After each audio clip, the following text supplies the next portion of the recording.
Zdravím všechny, procházím se tady v divoké šárce a mě tak napadlo, že bych mohla udělat velice krátké video o tom, co vás čeká nového u mě v praxi. Tak mimo to, že nabízím konzultace, lekce vaření, nakupování a takové ty věci, které můžete najít na mých webových stránkách, tak jsou tady dvě novinky, které teďka přicházejí, jsou na cestě. Takže jedna z nich se jmenuje kvantový skener.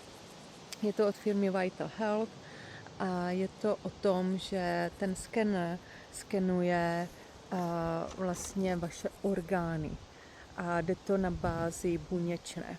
Takže není to jenom nějaká energie jako celková, ale je to opravdu energie každého orgánu, každé buňky v těle a tím pádem nám dává třeba report o 130 stránkách, což je neuvěřitelné. Když jsem si to zkoušela, tak jsem byla docela překvapená, jak je to přesný. Protože když se ke mně přihlásíte na konzultaci, tak dostanete dotazníky vyplnit. A když jsem si to dělala na sobě, tak jsem si vyplnila dotazníky a k tomu tady ten skener, tak se to krásně propojilo a objasnilo hodně věcí ještě hloubš, než jsem počítala. Takže na to se strašně moc těším.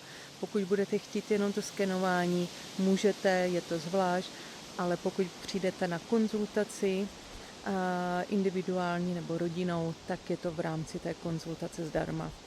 Takže abyste věděli, sledujte, budu dělat demonstrační video o tom, jak to prochází, vychází a co to všechno ukazuje. Takže na to se strašně moc těším.